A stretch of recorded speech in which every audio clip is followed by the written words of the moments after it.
Hello, and welcome to a supersized edition of Strange New Pod, the podcast held together by Hope and Black Licorice.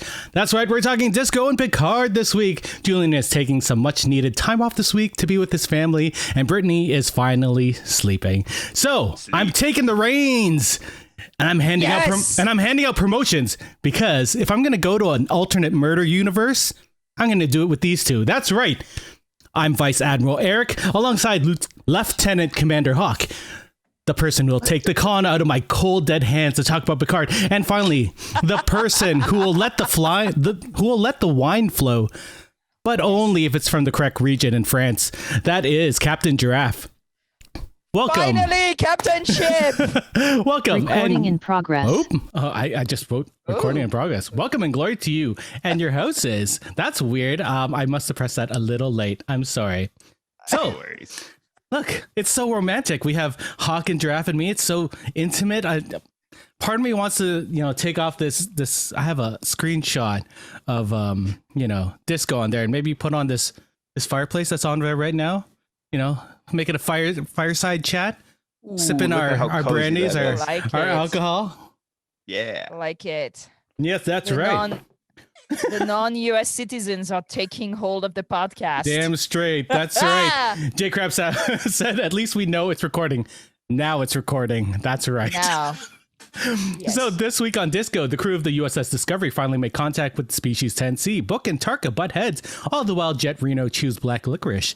Meanwhile, in Picard, the crew and the captain, Admiral himself, find themselves transported to an alternate militant timeline where they must face one last trial orchestrated by Q. Yeah. But first, Giraffe, let's give a shout out to our Patreon collective at the Ready Room level and above. Okay, let's do this. Yeah, let's do it. Dear patrons, thank you so much. So, thanks to Simon Stagger, Jeff Reeve, Mariah Gossett, Jen Stein, Tina Alexander, Joseph Pareto, Noe Santos, Kung Hui, Haven, Takaku Nagumo, Kara Kennedy, Mark, Fernanda Nogales, SMK, Ian Davis, Amy Grace, Laura Linderman, Reasonable Stranger. That was very sexy. Yes. I try every time. Colin Davidson, Susie, and our newest member, Jesse. Members plural. Sorry. There's two. Jesse, Desmond, and Alan Davis. Wow. Yes, thank you. We're so close. So close. You know what that means? I know you're thinking it. We're thinking it. We're all thinking it because that means we only need one more Patreon member before you hear that sweet, sweet, dulcet sounds of us singing Where My Heart Will Take Me, which is the actual title of that song. You want to hear some Enterprise. You want us to sing it. Giraffe's sitting there like, yes, I can't wait. This is my day. It's so unfair because I thought we were all in the same boat of being crappy at singing, and then I heard you sing the opening credit of Firefly. I was just joking too. I know. He just holy pulled his guitar. He can sing? Yeah. I went to school for music for a couple years, and then I switched over to a different program. But that's not important because we're here. We're talking about the newest episode of Disco, Species 10C. So this episode, while Captain Burnham leads an away mission to a planet. Wait, that's not right. Wait, that is right. Well, Captain Burnham leads an away mission to a planet that was once home to the aliens responsible. That is not right. That is not right. That was last week. No, I don't know. I copied that from IMDb, so that is wrong. So this episode, they make first contact finally with Species 10C, while Book and Tarka, go ahead with their plan to try and destroy the DMCA. That's not right. The DMA. The DMA. There was such a good, outline. It was perfect. I think you should work for IMDb. Write them for them. I should just write. I should have just put that thing from above. Right? Oh, and Jet Reno's back. The more important thing. Yeah. So let's just get into the review. Hawk, let's hear your thoughts on this episode. I love this episode. It was a huge step up from the last two that we had. I think I commented in the Discord. I think we had to go through a couple of episodes just to set all the pieces in place. And boy, the pieces were really set in place for this one. They had to decipher an alien language in real time, trying to figure out if complex carbohydrates.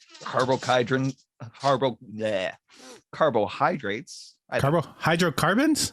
Hydrocarbons. Carbohydrates are the wrong I thing. was like, carbohydrates. Are we having Bread? pasta? We're throwing bread at them. If those complex molecules that represent emotion could actually be turned into some form of language that they could call, do a callback response in that, and eventually they do figure it out. There was huge Arrival vibes with this episode, and I was really here for it. So much. Right? Yep.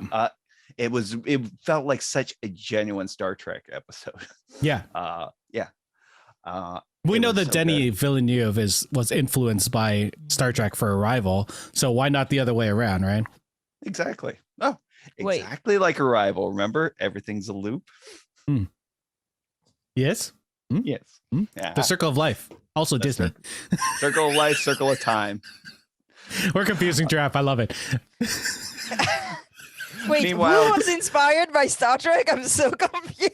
Denis Villeneuve, who wrote and directed Arrival. Okay. Yeah. Denis Villeneuve. Yes. Villeneuve, yeah, Denis sorry. Villeneuve. Yeah. Do I have to go was real like, more French?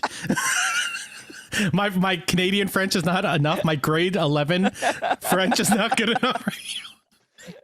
Grade 9 French, and You I got out a as D. fast as you could. And I got Please a D. continue. I caught up. I'm following. Let's go. Meanwhile, Tarka revealed himself to be that kind of villain who's just so much more infuriating than every other villain in Star Trek. And that, like, at least Nero, he is what he is, and that his rage is so identifiable in that. But Tarka and his infinite selfishness and his I'm sorry, I'm so sorry, I have to do this. His is also very selfish. Like his is all deeply rooted in he wants to get back to his partner. And I was telling this to Hawk. I was like, this whenever I saw him this episode, it made me think of Khan from Into Darkness saying, "Is there anything you wouldn't do for your family?" And I was like, this is what he's doing. I'm sorry. Can we just take a moment and see that everybody has talked about the Kelvin verse before me? Mm-hmm. Yeah. Good job. But this is what we do. Yeah. When the other Americans aren't here, we'll all Kelvin verse it. Love it. Kelvin verse. Kelvin verse it. Sorry, Hawk. To go on, it was this was one of the best episodes I've seen this season. It ranks up really high. I'm just I'm hopeful now that they'll stick the landing. Usually these things are done and it's like a part 1, part 2, and that. So I'm confident. So we're going into the final episode and that with a high degree of surety that they're going to stick the landing. Who's with me? Giraffe, are you with them? You. Are you? Yes. Are you? You should tell us your thoughts. Yes. So, first of all, thank God, a good episode. I was so stressed. When I pressed play, I was like, please be good, please be good, please be good. I cannot deal if the episode is not good. I don't know what I'm gonna do.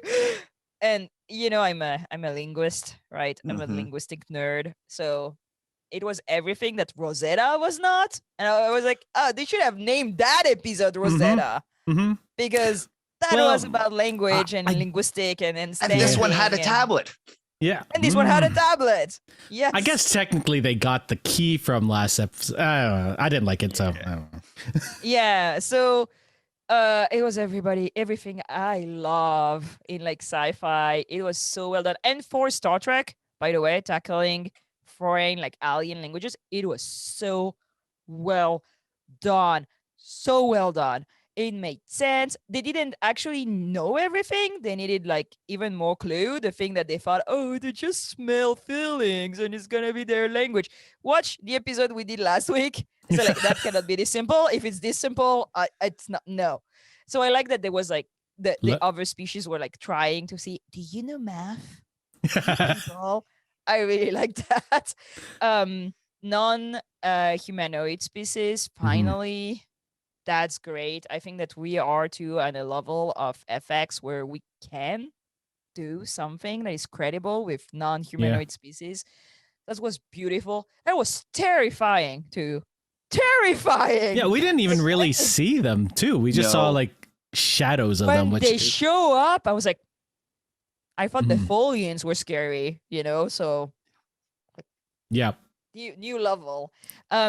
Really made me think of Arrival. Read the book. Ted Chiang was amazing writer. I love everything he writes. But yeah, more sciencey than Arrival. Arrival is very philosophical too, and like reflection on time and language and blah blah. But and live. And and life and everything. So that was way more Star Trek science blue. I have so many theories. Should I say them now or should Yes. I wait? Just Absolutely. might as well. Okay, I lost my damn mind when they were transported to the replica of Discovery. I was like, is that the Discovery from Calypso? Does that explain the empty Discovery from Calypso? Is that it? Is that the replica? I don't think so. I think it was just like I feel like it was like the TARDIS, like this circle thing was like the TARDIS, and there was like an infinite space inside that they could go in. No, because maybe they just don't know about this species and just replicated the whole thing exactly. Maybe that's fair. We don't And know. We are somebody in monkeys the chat with was- bone tools. Like smarter than me because I can't remember. Was that the exact replica or was that a retrofitted Discovery? I feel like it's the same bridge, just with different lighting. Same. Yeah. Exactly Yeah, same. just that is too because much work. they had said like once this 10C had started to analyze them and that they were analyzing the bridge millimeter by millimeter and that, so they were definitely recreating that deck, that and bridge. thank you, Kara. It's a good theory. I know. Thank you. And like the Markov Gideon in TOS, it's not the first time we have like a ship entirely replicated. So I do think That's maybe fair. because they said they were gonna say something about Calypso, that they were like explain it, and there's like one episode left. So I was like, is that it? Is that it? I want this to be it. There's only what one else? wrench. There's only one wrench I could throw into that theory. Is that Go. the Throw presence it. of the Hurt presence me. of the presence of Zara? Could they replicate an intelligence like that? That's the thing, Mm. because they work with like carbohydrate hydrocarbons. I don't know. Like maybe Zora is just like one more little thing that for them is nothing special because we That's really fair. don't know how they see us, which is fascinating in that story. You see, I'm speaking with my hand. That tells you that I'm very excited about it. Yes. One more thing, I don't agree with Taka. Taka is still giving because the way I knew there was something more. The way he's like, oh yeah, like he's gonna kill everybody, and I'm like, okay, there's one more thing about him that we don't know. There's one more thing. I know there's one more thing. I hope there's one more thing. I don't If it's know, just man. he's sad because his lover is dead or disappeared, I was like, He wants to get to hope his this- lover. Yeah. He might not be dead. maybe he's dead. He might be. There was Yeah. every indication that the guy was convinced that he was alive. You know? Yeah. Yeah, but why is he ready to die? Why is he ready I think to, he's like, ready for kill everything else to everybody? die because he's gonna be in a different universe, so it doesn't matter. Yeah. That's He's why a we dick. don't like him. That's why we don't I like know him. he's a dick. I know he's a dick. But But that big of a dick? I do hope there's like something more because they fucked up Osira last season. That's true. That had like the incredible possibility to be a great villain and just like murdered her. And I was like, that could have been your villain for like 3 seasons. Yeah. Easy. Like the Emerald Chain. Like do something with that. So that guy, I hope there's something more. We're not gonna change villain again. I need to hate somebody on several seasons. Like I it's don't think he's coming back. I don't. yeah. Okay. One last thing. I was very disappointed by the lack of usage of the Resident Vulcan. You have somebody that is the incarnation of math, and you don't ask that person to do math. Why? That's Come true. on. She Yeah. added very little to that conversation. She's just here. Another thing I kind of like, I'm gonna say my minus. There's this moment where they ask, oh, we need like more people to lift up the problem. I laughed at that too. Thank God. And wait, you're Starfleet. Let me go through the problem with you. You're Starfleet. You need people to look at a different problem in a different perspective because you're trying to hack a language. Okay, how many different species are on board, and they call only humans? Yeah. And didn't they get like some of the brightest minds to go on this mission with them, right? Yeah, That's why and I'm like, there are delegates and stuff on there. At least if you take the bridge, take Linus, he has giant eyes. Maybe he's gonna see something you cannot see. And they call only the humans. And I'm like, that's some discriminative bullshit. Like, where's a Tellarite? Bring me well, there's a Vulcan already. Like, I don't know, somebody with like different, like, you know, organs. Only humans? And they're like, oh, it's like the piano. I was like, get the fuck out of here. Get out. Get out. No. Piano? What are you talking about, Star Trek? Like, there's a giant octopus in like a red cloud and you're like hacking it with piano? Okay. So that was it. Done. Eric, your thoughts? We're not even gonna get to the questions because I think we've done it all. I really like this episode, especially after last week's episode, which I fucking hated. Giraffe is right. This is more of a Rosetta episode than last week was. The idea of using math as a universal language, fantastic. And it is. I love when Star Trek goes more sciencey. Like this was a pure science fiction episode, and I love that. That powwow with the crew was terrible. It was just terrible. So bad. Let's ask three random.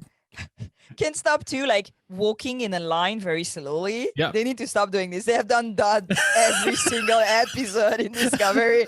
Let's all work together to the shuttle bay. I was like, what is this? Did anyone think it was weird that they teleported it out too afterwards? You're like, just go to the turbo lifts. Just whatever. I don't know. I thought that was very odd. It was a weird, and those three out of everyone on there, I was just like, I would not have assumed. No, those weren't the three on the bridge. Like, where's Bryce? Oh wait, Bryce isn't there. Is he? He's gone. The other guys, like, I don't know. It was weird. Christopher.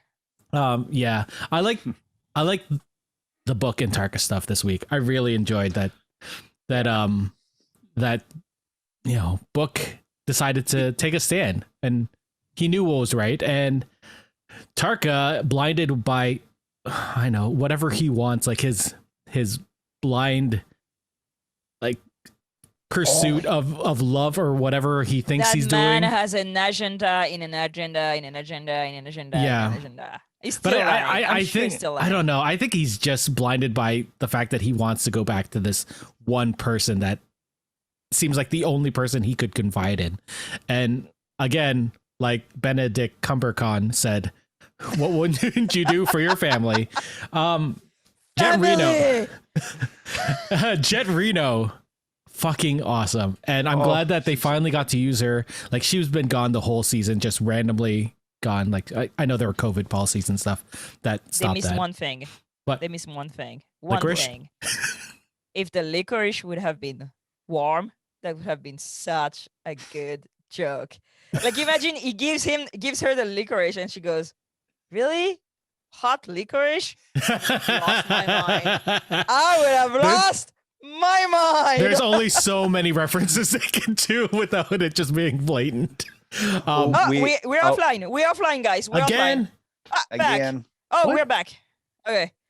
We're back. I'm very confused by what's going on the stream today. Okay, back. Yeah, I got refreshed. It's Canadian internet. It's all good. Yeah. Don't worry. We have been my service has been up and down the past day, and it's been shite. Thank you, Rogers, for being garbage. Can I read out something from the chat? Where did you lose us? Because I was being very intelligent and smart, and you didn't hear it. Yeah. I don't know. Anyway, I mean, it's being recorded over here on this side too, so we'll see it on the YouTube. Yeah. Sorry, Hawk, you want to read something?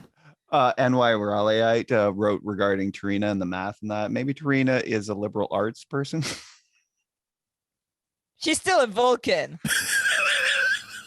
I'm a liberal arts person. I was going to say, liberal arts is I just thought that was amusing. Oh my God. All in all, I love that we got that little bit of a cliffhanger at the end where they vented the port nacelle and just fucked off. And then they're like, what do we do? We can't do anything. It was great. They vented the port nacelle and fucked off. Yeah.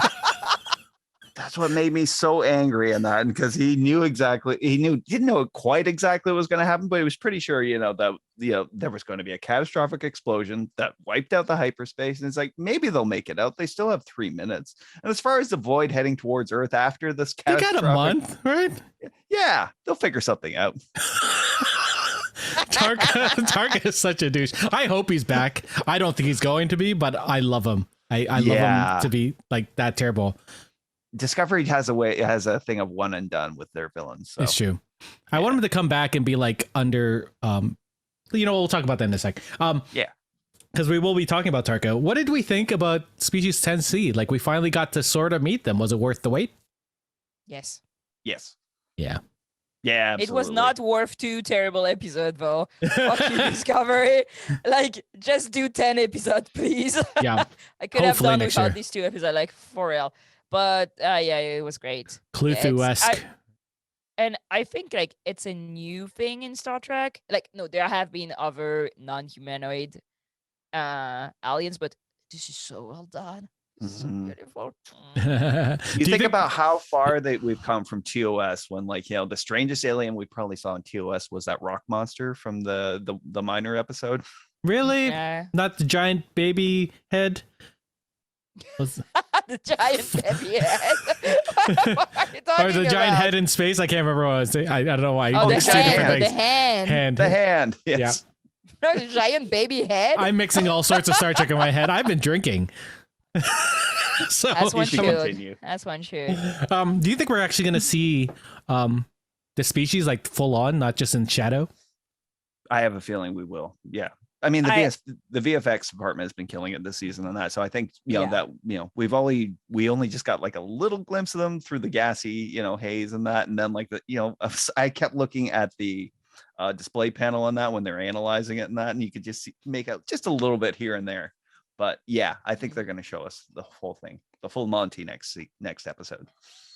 On the other hand, I'm pretty sure they're going to do it, but I would not be mad to just not ever be able to fully grasp them, them being so alien-y that it's hard to actually grasp what they are or what they look like when you try to imagine the universe and you're like, it's just too much for your head because we're still monkeys, right?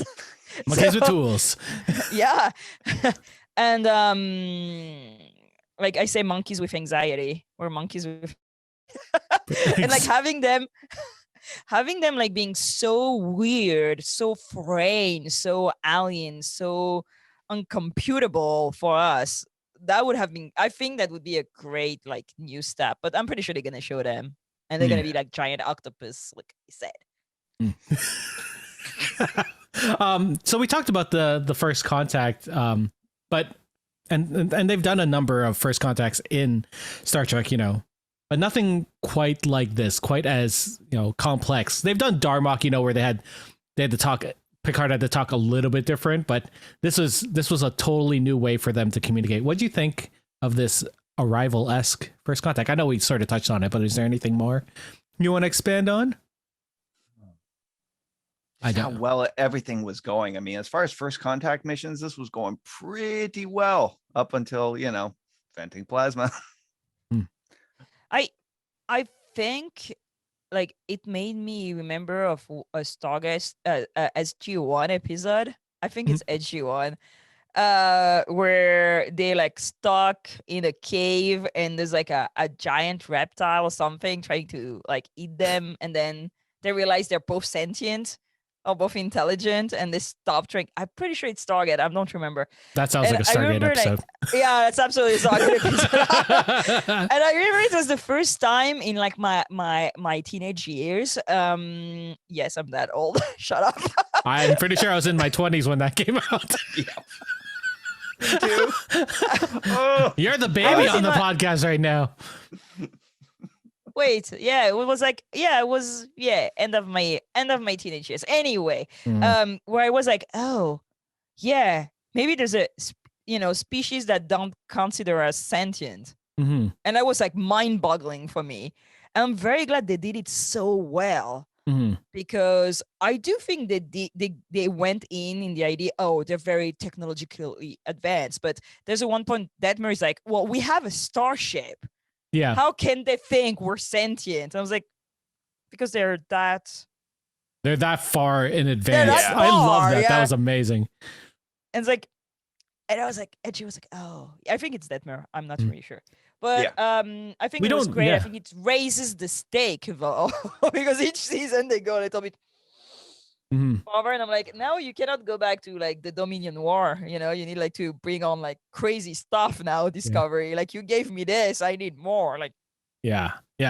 They're so often the higher species, right? The Federation. They're always the ones being like, yeah, you know what? We're now the the gods to that primitive species, but we're never the ants, or they're never the ants, and I love that. Like that's and such a that cool gives you thought. the idea that they didn't even compute that the DMA could be destroying anything. Yeah. They're like, oh, we're sorry. It's like us Aw. walking down the sidewalk, right? Yeah. Like they just don't. It's nothing that would even compute or like even Or notice. us walking through a field and accidentally stepping on an anthill. You Yeah, know? exactly. We're terrible people. Just no. It's the worst. So one thing I thought was funny was last week President Rillick had such a big issue with Burnham and Saru going down the planet for first contact, or going down the planet on the white team, because like they're too important. And then as soon as they do this first contact, they're like, let's bring Saru, Burnham, President.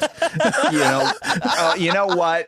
At this point, they were all in. Because even their xenolinguistics said that, like, we have no hope we have no hope of even outrunning any weapons that they have, and that. So it's like, at this point, they just, what the heck, bring your best minds for the meeting. Mm-hmm.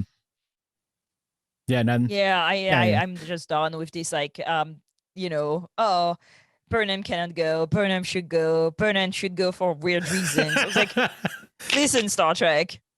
She wants to go. Don't Let her go. Don't tell me reason. Okay, like just like the reason is like she's badass. Janeway did it. You can do it. Okay, Yeah. Good enough. Yeah, I like it. Let's end this episode on Tarka, though. He's a very divisive villain amongst Star Trek fans. And he's actually one of my favorites because I love it. he seems to be so layered. They're so smart. He is that evil Elon Musk that we assume Elon Musk is going to turn into. What are your thoughts on his turn against Book? And then him saying, you know what? You're one of my two of my only friends. You're one of them. Bullshit. I think that's true. Sorry. I don't think people connect with him at all. The other one is that person he loved that he's trying to get to. But he's so frustrating in that, like, as I mentioned earlier, in that he's that villain that apologizes for being a villain in that, but in the worst part is he was already 3 steps ahead of everybody in that. I mean, at some point he knew he was going to turn on Book. We knew he was going to turn on Book, but he definitely knew he was going to turn on Book. We all knew he was going to turn on Book, right? Which is why he had defensive shielding, personal defensive shielding ready to go at him at the moment. Are you surprised that Book didn't assume that he was going to turn on him? Is that weird? Yes. Yeah. Yes. Like, I keep saying, why did they suddenly make Book so dumb? And everybody's like, oh, he's grieving. Okay, yes, but because you're grieving, that suddenly you forget all your street smart. And I'd say au contraire. That's when you're hurting that you're going to protect yourself the most. And I kept thinking, like, why don't you punch him? Why don't you punch him? Why don't you punch him? And it's like, we're going to talk. Dude, really? You're going to talk? Like, no. So I'm a bit disappointed, but I'm not surprised. I do think everything Tarka says is a lie. Every single thing. His love story already changed twice. All right? From, that sounds like my love story. scientist. That's for another episode. That's for only patrons, okay? We're going to do a special where Eric is going to tell us everything. So, first it was a brilliant scientist, a friend. They came together from a parallel universe and they wanted to go back. Now is a guy that he met there and who went, he's supposed to a parallel universe, but he's not sure. And he wants to try to get there. Mhm. So, like, what is the real story? Are you from here? Are you not from here?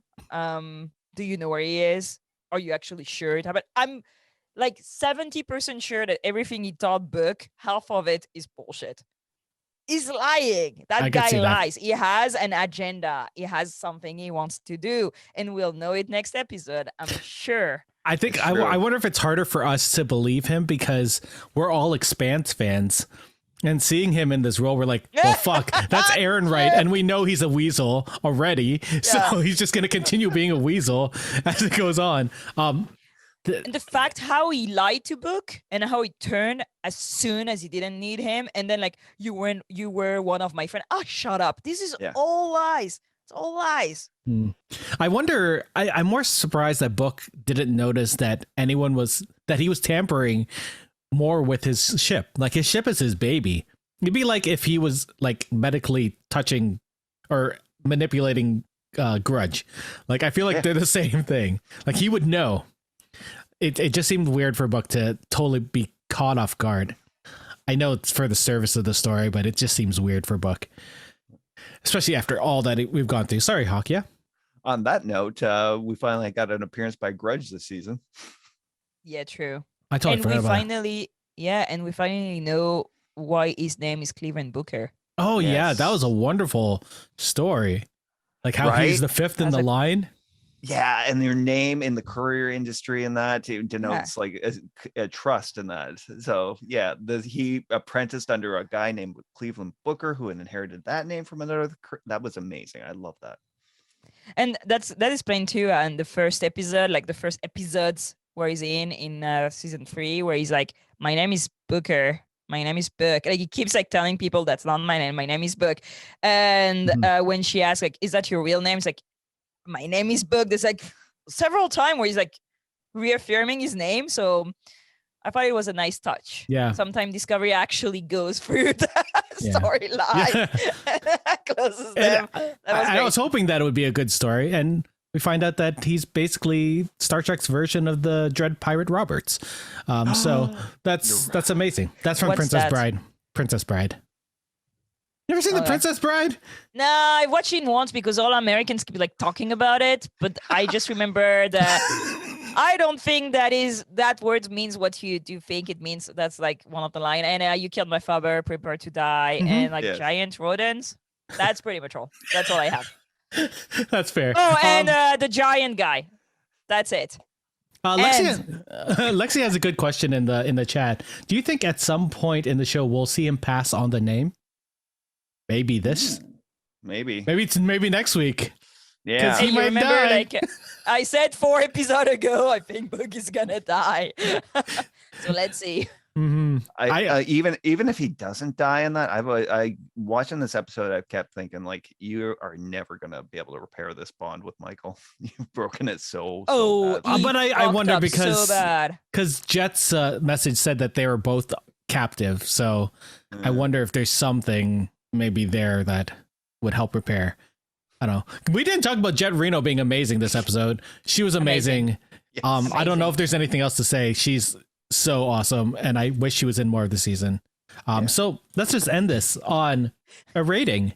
If you guys have any ratings in People the want to chat, want to hear the fire's opinion. the fire. Yes. Yeah, Crackle. they want to know like what the fire thinks about. all They that. liked it. I think they liked Yeah, it. they liked it. Okay. I was gonna use the fireplace with Picard and Data side by side, but I couldn't get the clip in time. Damn. Let's rate this episode out of 10 pieces of black licorice. Giraffe. Oh, I'd say 10. It's a good episode. Yeah, Good 10. TV episode. 10. Yes, I'm back at 10. Nice. Hawk. Very good. I'm gonna go 9 out of 10 pieces of black licorice. Nine. And fantastic episode in that. Mm. Yeah, well, I don't know. I mean, we had Jet Reno in it too. Yeah. So that kind of gives it Yeah. a bump up, right? Okay, 10 I 10 was out of just 10. wishing. I was just wishing that at one point she would jump Taka. I was like, jump him, jump him, jump his ass, jump him. And I have a like, weird she did feeling she's gonna not. be the one who puts him down next. And I'm episode. just like, I'm Missed gonna give this. opportunities. I'm gonna give it a 9.5, and purely that 0.5 off for that random powwow with those random fringe crew members being like, "Let's do this, let's do that," and you're like, "Okay." Piano. It's were- like piano. it's like It's like music. it was the only part of the episode where it's like that. I don't like this. Oh no! At Right? least, at the very least, the word jazz wasn't brought up. It's like jazz. Oh. 5, 6, 7, 8. I don't know what it means. All right, Hawk, take over. Do this. All Oh right. wait, Oh, there's wait, some we got rating some on ratings. Twitch. Yes, Yeah. Lexi says Reno is always 10-10. I feel that. J Crab says I agree 10-10. You You and and who's who's Amy? Amy? Yeah. You and who's Amy? It has Jet Reno 11-10. No, Joaquin Slowly 9/10. That's walking slowly. And walking. Oh yeah, Yeah. sorry. Hey, if I don't butcher people's name, why am I here for? It's fair. And Kara says 10-10 licorice snacks passed to me by a gentleman. That line was so funny. Pass it to me like the lady I am. I was like, Chet Reno, you're so awesome. All right, Hawk, pull this out of my Okay. cold, dead hands. All right, we move over to Picard, season 2, episode 2, Penance review. So we start off with, first a synopsis, which I didn't write. So basically, Picard wakes up in an alternate timeline, realizes that he is the admiral of a confederation of cruelty and dominance in the universe. Q informs him that Confederation of Cruelty.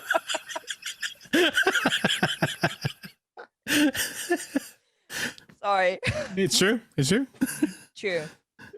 Q informs him that all of this again, this whole thing with the temporal anomaly and the reality shifting centers directly onto him. The rest of the crew has to struggle their way through a universe that is just madness, and they come together at the end with a plan. That Very apt. Incredible. Yeah. Beautiful. all right, Eric, your thoughts on this episode? I'm first. I feel bad for Disco this week because Picard was so much better. Like, I like Disco a lot, but Picard was amazing. We were talking about this all. all. Say, these came like Picard came back from so far and managed to overshadow Disco one episode before the finale, and I was like, ooh, that's cold, man. That's super cold. You don't do that to your brother. And next week's episode is so good too, Jeff. I know you haven't seen it, but I haven't seen anything. oh, Let's stay in the present. Will it overshadow the finale? Maybe. Maybe. Picard was so good. I love that it started off with Q and Picard having words, because this isn't really the Q that we had seen before. Like, he's angry and older, and there's something that's happening. Like, He has the crazy eye. He has the crazy eyes, and I feel like he had a mission with Picard with the Q continuum that he was supposed to do, and it didn't happen. And now the Q continuum is now shitting on him. And it's like, you got to get it done, or you're out. No more snappy fingers and star wipes. You gotta show up. You gotta get it done. You gotta show up. Yeah. No. Okay, sorry. No, it's okay. The song? No. No, Okay. I don't know. No. I like that this wasn't the Terran Empire, although I sort of am confused why they didn't use it. The fact that they have Earth there, and I guess it's a play on how we could be as a species if we just keep using and using. Like, they kept on saying how the Earth is dying, but we're just pulling resources and putting band-aids on to sort of keep it moving along. A corpse on life support. Exactly. And you could see like the atmosphere, like the hexagons in the atmosphere, like just trying to keep everything alive. Like that was crazy and amazing. Annika, or Seven, waking up to be president. Annika, 7 shots. Yeah. 7 shots. Do you like Girardi now? Because that story was amazing.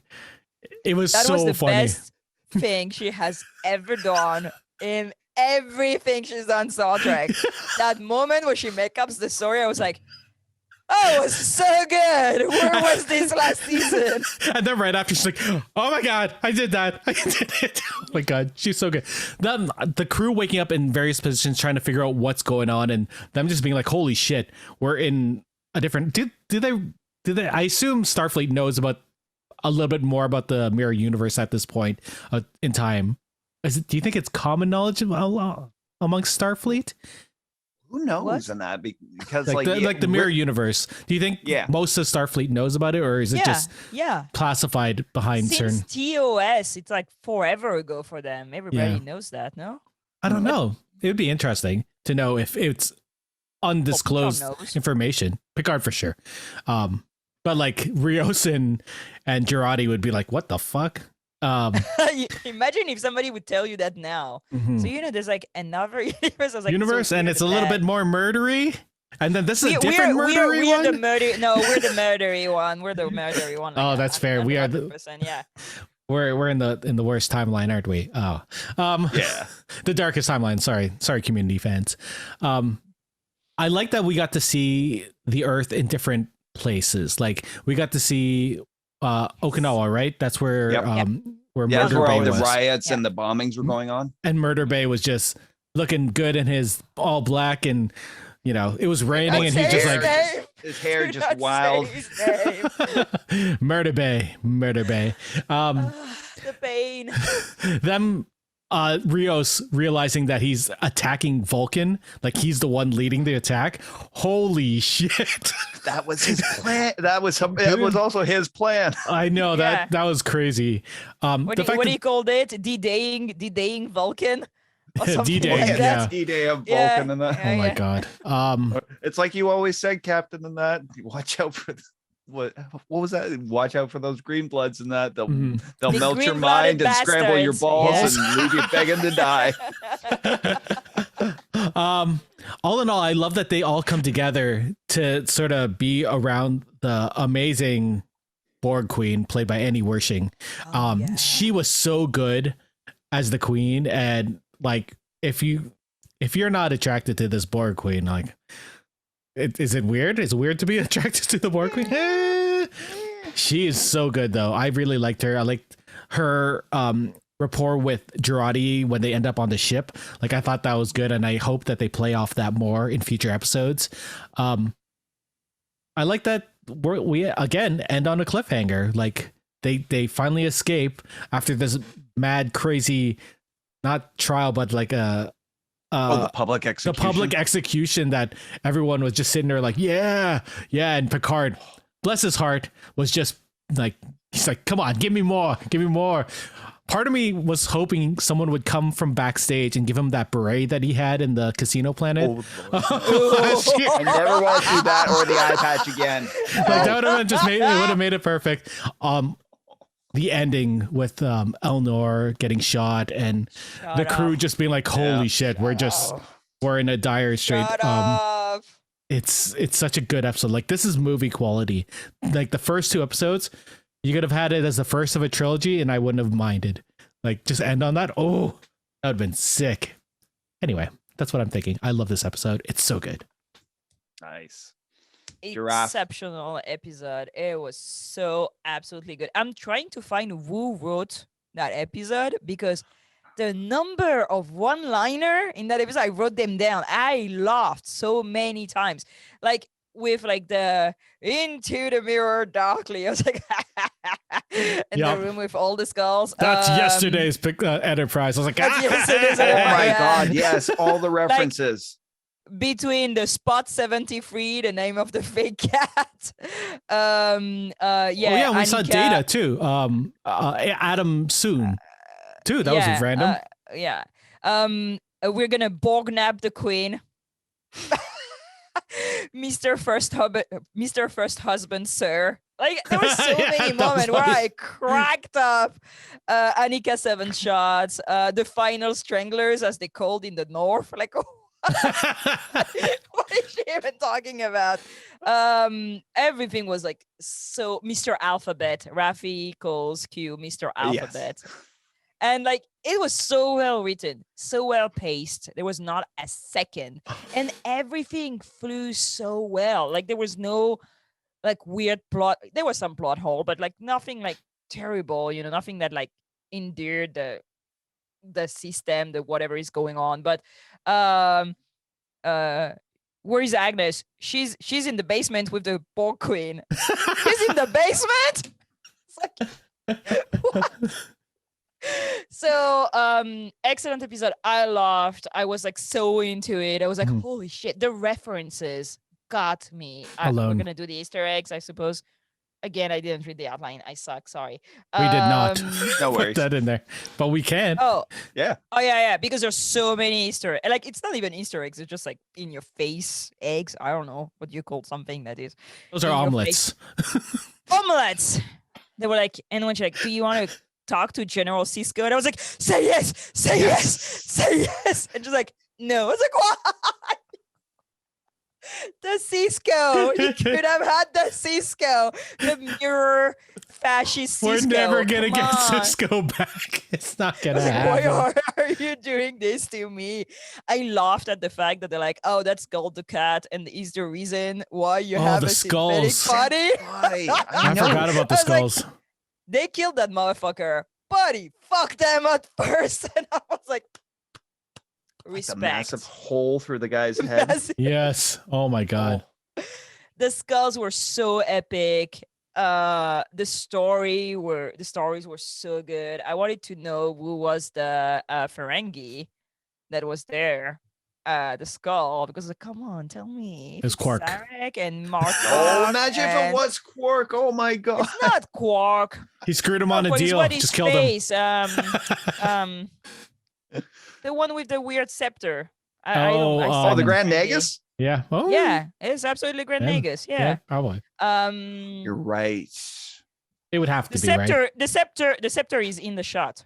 You can see I it. didn't even see that. There was so much Yeah. going on. I have to watch there. this episode again. Yeah. I know. I was very fascinated by all the skulls. I was like, oh, that's cool. That's what a Vulcan skull looks like. Oh, that's what a Ferengi is. I was really into it. Sarek skull. Oh yeah, you beheaded him on the steps of the Vulcan Science Academy in front of his wife and son. I was like, that's cold. Wow. That's chef kiss. It's incredible. It's like so good. Perfect. What else? I have so many questions. I want to know why Seven pretends she doesn't know Q. You know Q, girl. You know Q. Does she? She Wait a minute. does. What's the timeline of that? Yeah, she does. Because Seven joined in season 3, 4? She meets little Q. He undresses Okay. her.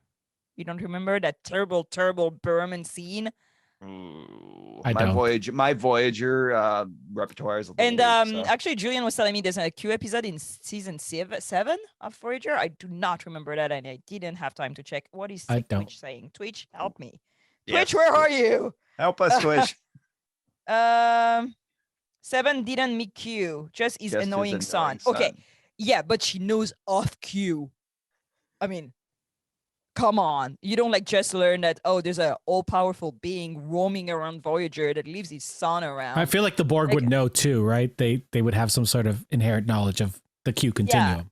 I think it's so weird that during this scene, we don't see her, so we cannot see her face, and we don't hear her say anything. And I'm like, what is happening? I want to know more. So, yes. What else? Oh, I want to know who's the Watcher. Who's the Watcher? I know. Who's the Watcher?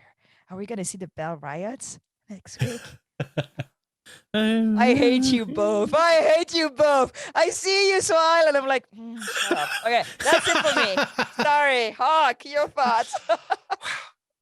Where do I go from there? Yeah, you're right. This episode, the pacing was so great. There really wasn't a wasted moment. You know, even the slowest part had to be like the interaction between Picard and Q, and that was just fascinating. You know, because it's the first time That was slow.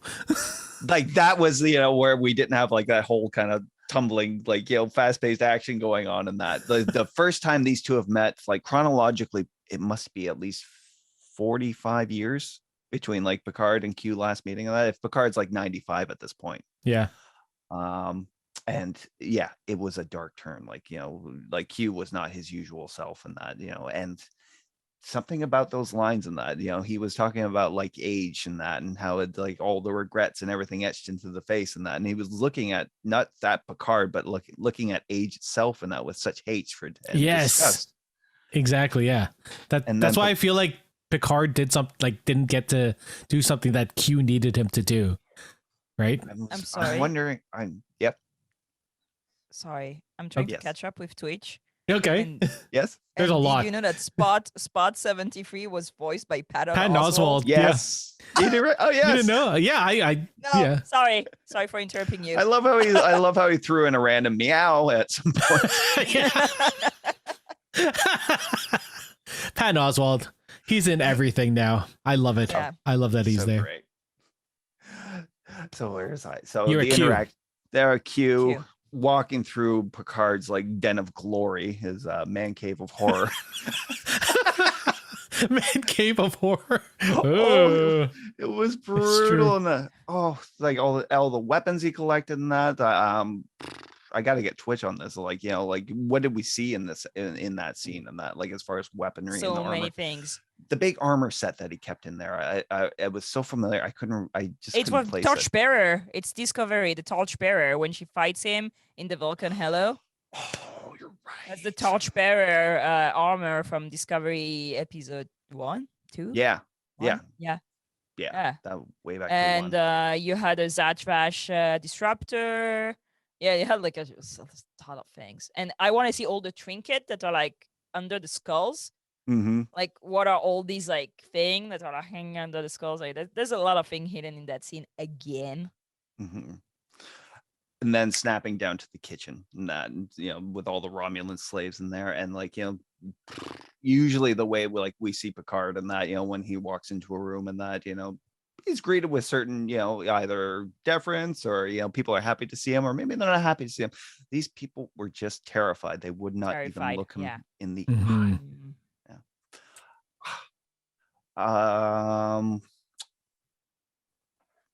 Again, where to go from this? It would like once they realized that what was happening, that the timeline had been fractured and that, then we get, and then we jump into other people's, perspectives and that. And God, this instance hit me in that when I was watching it, and that I don't know how many Sopranos fans you are, out there. There was a scene from season 2. One of Tony's guys flipped on him and that, and he was talking with his FBI handler and that about how a handle being in this new kind of reality for him. He's like, everybody else is the same. You're the one who's different. You're the one looking at everybody with different eyes right now. And that's exactly how it felt. How do you cope with being like, the person you are in this new identity, in this new reality, and not completely freak out? Sure. I'd be leaving. Oh my God. I'd be like, wait, I get to role play an evil like president. Yes. I get to role play an evil general. And I mean, like, come on. Well, you would. We understand. Picard is having some fun. But the crowd, for sure. For the crowd. Yeah. But I feel like most of the time there, he was just like, everything was against every moral fiber of his being. He's just like, I hate it. I hate it so much. And I know that Q, a person I find super annoying, is causing all of this shit. Q. Who slapped him. Yeah. That was amazing. Yeah. It was amazing. Yeah. And then, the big event was probably the introduction of the Borg Queen. And that, it's like, it was just fascinating, because every time we've ever seen the Borg on screen, and that, it's always terrifying in that. But in this case, in that, it's, it's sad. It's very sad. The last Borg in existence in the galaxy, in the universe, and that, and yet somehow still terrifying. But also, like, she was so confused the whole time. At all. Mm-hmm. Yeah, but she was sad and confusing, and she was like, "What's Borg. Going on?" I know, but they just kept her in a bottle like she had butterfly. No legs. Yeah, exactly. And she could feel the effects of time being disrupted. So even more so, she was like, "I can't compute. What's going on?" That was a great line of 7, and that where she starts explaining the board can see through time and that, and temporal differences and that. And the husband's looking at her. It's like, I heard that somewhere. Yeah. This was again, episode 3. Episode 3 is amazing. I hope this streak continues. It. I know. I'm just saying they have done a solid job on the script writing, like for just these first few episodes alone and that. And I'm hoping this keeps up throughout the season and that, because this could be one of the best seasons of Star Trek, ever and throughout its history. If they keep up this pace. Agreed. I'm thinking, yeah. Agreed. So many emotions. So we continue on with our questions here. We'll go back to Picard and Q's interactions. As we said, lots of old ST references here to temporal anomalies. The back and forth they had. There's definitely like some all good things happening here, and he directly calls out yesterday's Enterprise. And again, he asserts that Picard is the one at the center of all these changes in the timeline. But a far more interesting question is raised: is Q dying? Okay, so first of all, this whole thing about the episode is named Penance, right? Mm-hmm. Penance, and Q says, I wrote it somewhere. He speaks of atonement, penance, and forgiveness. Yeah. All right. For what? We don't know for what. And he says it's like Picard that need to do that, but I wonder if it's not Q actually doing penance, atonement, and forgiveness. Yeah. Through Picard, because we know they have like this weird relationship, right? So it's like his pet project. I don't think I think he's being killed. Like, he's not dying of old age. I think something is fucking him up. Yeah, I think I think that as well. Yeah. Oh, yeah. So, but even when he's telling Picard that it's penance for something you did, and he's like, for what? And he's like, and there's that look in Picard's eyes. He's like, that makes me think that he knows what he did, but we don't know what that thing is yet. I really do feel that Picard and like Q are living this like parallel or at least symbiotic relationship type life type thing, where I think that Q wanted him to get to a certain point in his life, but he didn't get there. Like, there were the glimpses of it in yesterday's Enterprise, but he didn't end up going all the way. And now Q's gonna take the punishment for it. That's why he's getting older, and it looks like he's dying or something's gonna happen to him. That's why he snaps a little bit, right? Because the whole thing about the Q's intervention in humanity's progress, and that is that they were a little bit fearful about how far they were advancing in such a short period, right? And I think Q throughout the entire run of the series has always had like a little bit of that hope pinned on Picard personally in that. So again, the question rises now: what does he have to atone for? Don't you think it has to do with the flashback he had in the first episode? Yeah, I think mother so. being dragged, and and all this. I feel like there's like some weird time loop where adult him did something that influenced like kid him, something like this. Something we may not know. Maybe it's just something like we are not aware as like fans that it happened, but Q knows. So how about this? I have a draft-sized theory, conspiracy theory. What if the Q continuum is the human race way in the future, and then they've just sort of been in all points of time now because they've gotten to this point, and Picard had to bring the species to a certain enlightenment at this point to get to push them towards that Q continuum type I think level. That's too crazy. For no, Star I know Trek. that is definitely a giraffe size theory. I mean, because like all good Future things, Man. like with all good things in that, basically Picard's interference in that caused humanity to never ever develop at all. And the effects were felt backwards through time. And that maybe there's something similar is actually happening with this. That the end result of humanity was supposed to be the Q continuum, and that something Picard did. Lexi says evolving. It's very interstellar. Yes. Very interstellar. Yes. Yeah. Q's just gonna get stuck in a bookshelf. It's gonna be very confusing. Right. I I do think that there's maybe something we're not aware of. Mhm. I mean, we're always like looking in TNG, in DS9, oh, there's something like they're referring to, but maybe it's just like an arc that they're gonna explain to us. Who Yeah. knows? True. I'm going to go with my Q-sized giraffe conspiracy. Okay, Mr. Alphabet. We talked a lot about Q and showing Picard the picture of the man he was in this world that he's apparently helped to forge, and that the Romulan slaves are cowering in fear of him, the gruesome trophy room, and that. Any more thoughts on this? I would love to see the actual version of like that Picard. Like we saw a little bit of that little speech, but I want to see him back in TNG era, just destroying everything. Like give me a flashback of that. When they say Laris and her husband died in front of the gate of Romulus, do you want to see picture of the body? It's like, I want to see the Yeah, I picture wanna of the see gate that. of Romulus, like painted green, man. Like, let's go. Put me in a Show holodeck. me. Let me see the whole event. Right. Like, I know. yeah, there's so many things I want to see. Like that painting was amazing. The rooms, everything. Mhm. Even like it's shot at the Disney concert hall, the Presidential Palace in LA. Yeah, it's a Disney concert hall, and I was like, I would have loved to see it with like all the flags and stuff. They're very good at like having these fascist, Yep. fascist, I don't know, iconography, and I don't think there's more to see. I want to see more screenshots of the thing because I'm sure there's like little things everywhere. We didn't talk. I just like a minute. I swear I'm gonna be very short. No. Please Go for be it. expansive.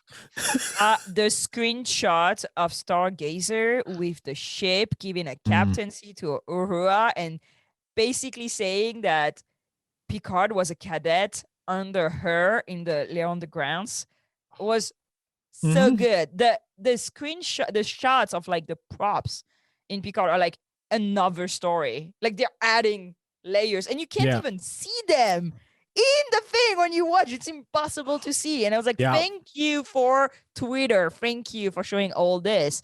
So I do want to see more pictures of the props because I'm sure there's like stories of like reference of things. When Seven is like reading on the computer, like I didn't have time to look at what was written, but I'm sure there's like a lot of interesting things.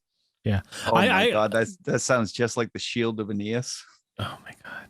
I wonder like if they ever have a Star Trek exhibit like they had in Las Vegas, they could totally do this again. Like that would be amazing. Maybe they're at the bar that 10 Forward bar. Yeah, so actually they did it at the Comic-Con I think like 2 years ago, I don't remember, where they showed Picard props, and that's how I put two and two together about him being a cadet, because you can see you could see all the how do you call that, the diplomas and stuff that he had in the Quantum Archive, same that you cannot see on screen because it goes so fast. So I do hope they do maybe just a book or maybe like such a website, I don't know, one of those behind the scenes books and stuff. So yeah, I just want to see. The Art of Picard, those types of books. I love those books. Exactly. Always. So we move on. The confederation of this new timeline. It really does bear like a striking similarity to the Terran Empire of the Mirror Universe. And yet this is still the reality that the Federation was supposed to evolve from. And now we see Eradication Day celebrations and public executions and that. What could have been the single change that made this reality a possibility? The Bell Riots. The Bell Riots. Yes. I rest my case. I mean, it's quite possible. It was a very big event in Star Trek and Earth history. Like because did they say what year they're going back to, or is that the next Los Angeles 2024? So the Bell Riots. And it's in Los Angeles, like they said in what was it, DS9? Yeah. Yes. Yeah. I would love it. And then we see like random DS9 people walking in the background. Oh, they could do that, right? With CGI. I want. Oh my god, they can do a trial and tribulation, but the version of like DS9 episode, but in Picard. Start Star Trek, call me. We have something to do. You imagine? They need to do that. They need to do the one episode like Trial and Tribulations. Like make a DS9 episode and just put Picard and Raffi and everybody like on it. Oh, I wonder because the bowel riots had to happen for them to get to the point that they become like Starfleet and everything, right? So I wonder if something happens that they don't do that and like this type of oppression just continues on. That's a really good idea. Like, yeah, call freaking Giraffe, out because like I know you both saw the third episode and you're like way agreeing with me now. So I'm like, are you lying? They have not explained anything. Not yet. Okay. I'm sure that's coming later. Okay. Yeah. Or no, I maybe do think it's a bell. Maybe we're lying. I do think it's the Bell Riots, though. It has to be Los Angeles 2024. You cannot choose you cannot choose that date and that place in Star Trek without like triggering all the fans. Come on. We know it's that. It has to be that. I wonder if they're gonna touch upon COVID and all that stuff. Do you think that would be touched on? Dark. No, we're supposed to be like in the eugenic wars or something, no? We're past that. Eugenic wars in the 90s. Yeah. Oh, yeah, true. I remember the 90s. Yeah. Definitely fun. No eugenic wars. Definitely lots of parachute pants. Lots of flannel. Lots of flannel and neon. I do like the fact though that basically we're the Mirror Empire, the Terran Empire, sorry, and it took only one event. Yeah. One event. So like the way they judge the Mirrorverse and like be all superior to them is like, no, you're one event away from being them. And I thought it was beautiful in Star Trek to be like, hey, just fuck up once, and that's what happens to your society. I mean, like, okay, I think we're seeing that in the news right now, aren't we? Kind of. Yeah. I do like how that message of, it isn't the Terran Empire. It's actually just you fucking up. Like that's unfortunate. So that's making me sad. I know. It's like the Terran Empire is like this crazy kind of system and that was set up where it's like, people succeed by killing their superior in that and advancing in their place in that. But the way this is set out, it's kind of Terran Empire standards in that, but still with all the diplomacy and the political structure that we see today in that, we still have presidents and that, and there's still a functioning government, which makes it even scarier. So on to the last topic is the Queen Bee herself returns. Annie Wershing makes her debut as the Borg Queen. As we mentioned, even caged and the sole remaining Borg left in the universe, she is still quite unnerving. And she has a lot of interactions with our Picard crew and that. And what are your thoughts on her interactions with like Seven, with Girardi? I love that she just talked to Seven like she was some sort of lower peon. Like that was amazing. Just do this seven blah blah blah. And she's like, what? No. And her interactions with Girardi were very good. Like I really hope that they build on that because there's something there. The looks that they gave each other when she was hooking up the Borg Queen to the ship, that there's gonna be something there. Or back in the lab when she's just dead-eyeing her and looking like almost right through her in that. And she says that she's used to being accustomed to a feeling in any reality, aren't you? And he's like, what's that? It's like not belonging. Yeah. It's the moment where she's like, oh, like we're gonna open the specimen. I low-key expected the Borg Queen because I've seen the trailers, but I was still surprised when it comes out. It comes out like I have this tube, and I was like, and how everybody goes like, yeah, I did that too when I was watching it, man. I was like, yeah, it was gorgeous. I didn't like Picard was like, oh, mad, like I was like, dude, this is not the problem now. We have a bigger problem right now, okay? I was like, no, I don't know. I don't remember what he's talking about with her, but I love how chill she is. She's super chill. Like, be like the Borg Queen, man. Like, all your hive is dead and you're still here. What? Yeah. Like looking at the crowd. And yeah, though it raises one question, and they actually raise it. What's the thing we saw in Stargazer?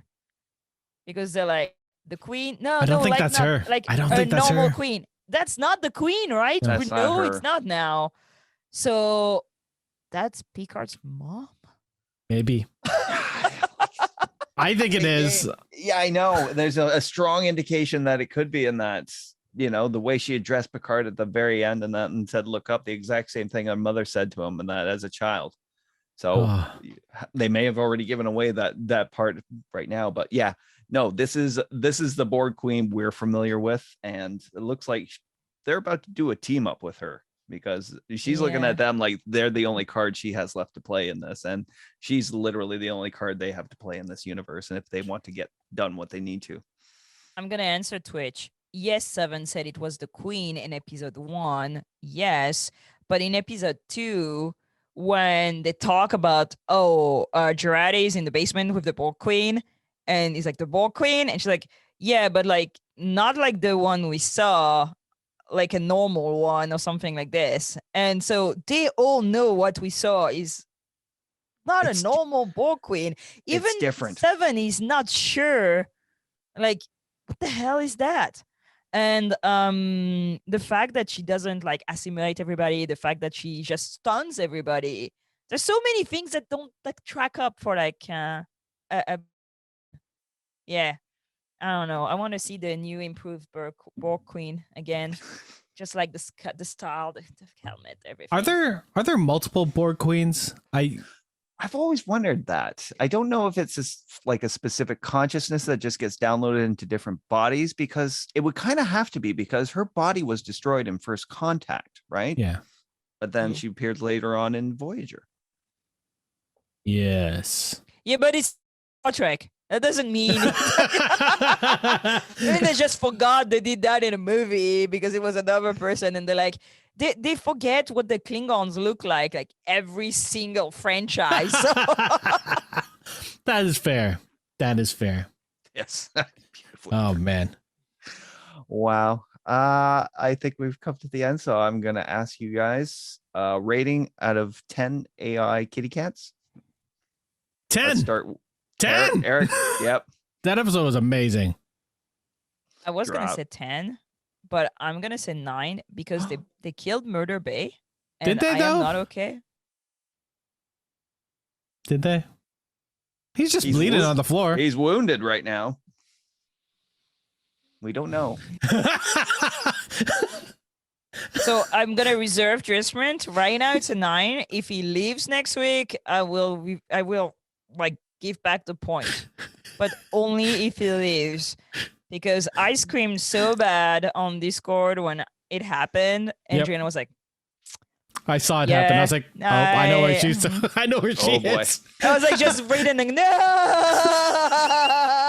It's funny watching you type all of these. And Gina was like, I was just waiting for you to get there. I was like, why?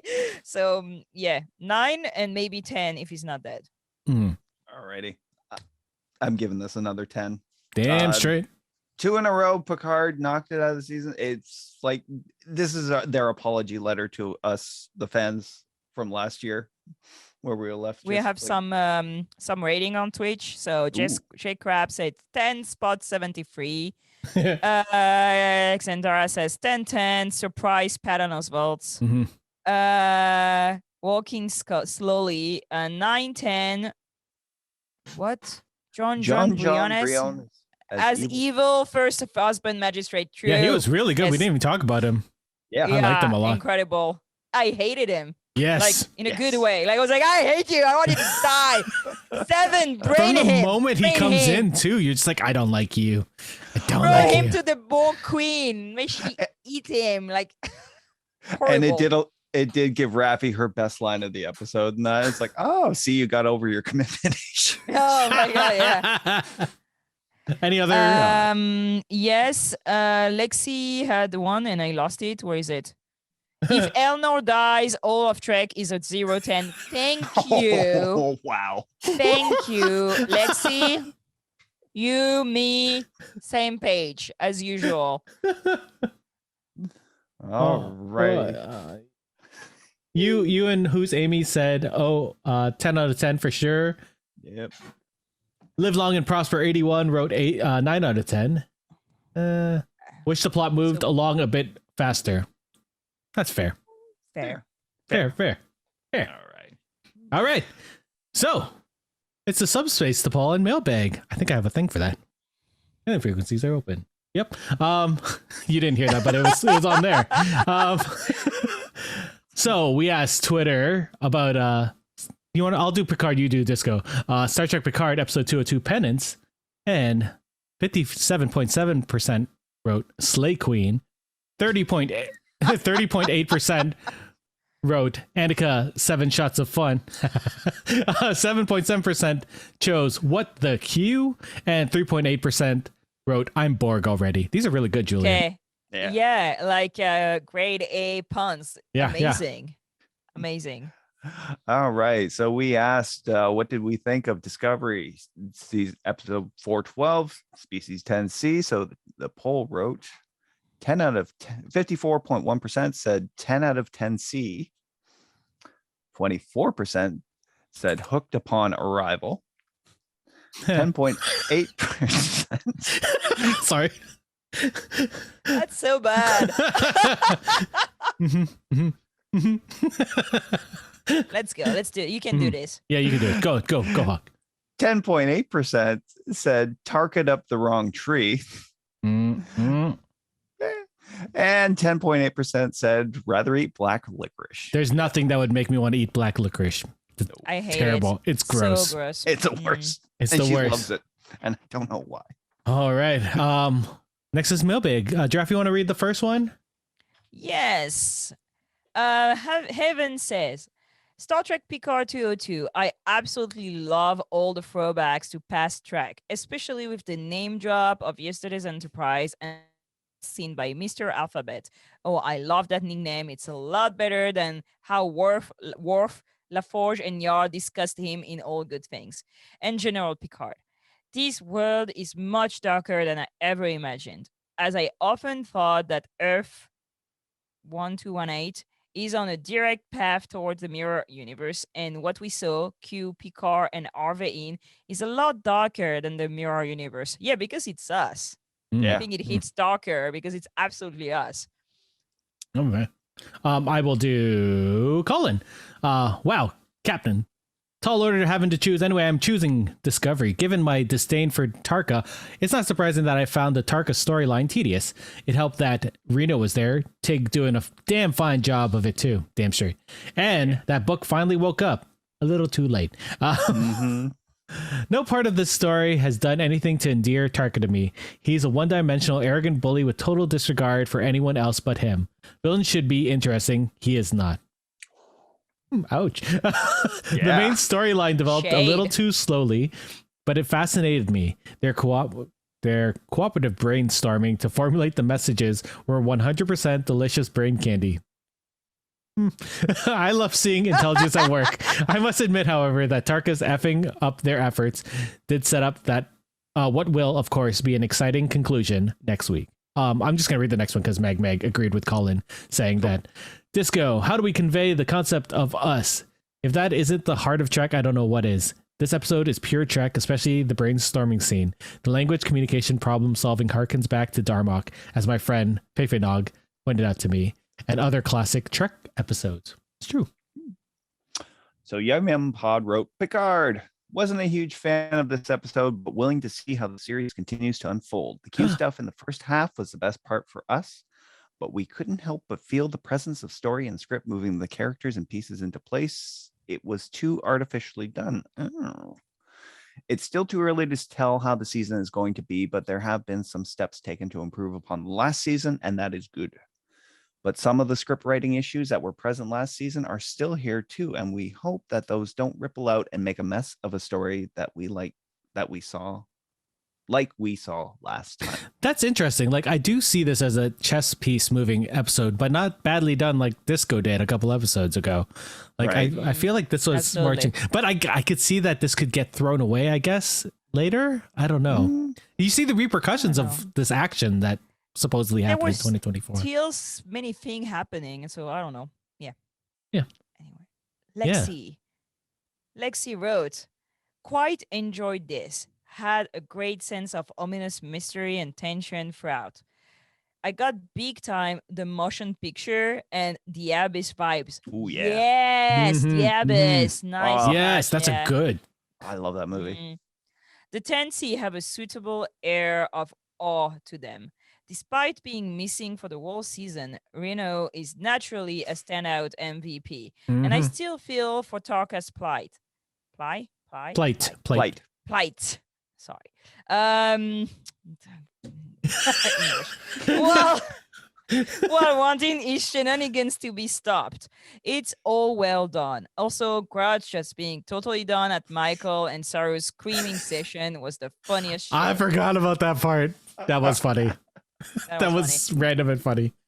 You know what? That's it. We did it. The Wow. What? We did it. Woo. Our nice fireside chat of Picard and Disco. It happened. It was lovely. I got a little bit drunk. It's And fine. it's It's all good. Nice. Exactly 8 p.m. Look at us, like finishing. I was like 8 p.m. Hour. It's 11. I know. It's 11. We did good. I live on the West Coast. That's true. Yeah. So next week we're gonna do something a little bit different. We're gonna pre-record our episode on Picard and then release it during the day on Thursday, and then we're gonna set aside time on Thursday night to do a live show purely for the Disco finale because we don't know what's happening. We haven't seen it, but I'm so sad that we're Yeah. not gonna have Disco for a year after that. know. yeah. So it's crazy. But we need to put our full attention to that. There's gonna be arguments. I'm sure people are gonna laugh, cry. I don't know. We'll find out. Right? We will. All right. Thank you, Hawk. Thank you, Giraffe, for coming. Thank you all out there for coming and listening to us babble on about Star Trek. We'll see you next time. Joel and True, have a good night. Live long, prosper. Bye.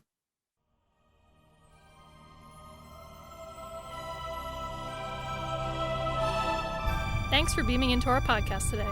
If you want to keep the hailing frequencies open, you can subscribe on Apple and Google Podcasts, YouTube, and Spotify.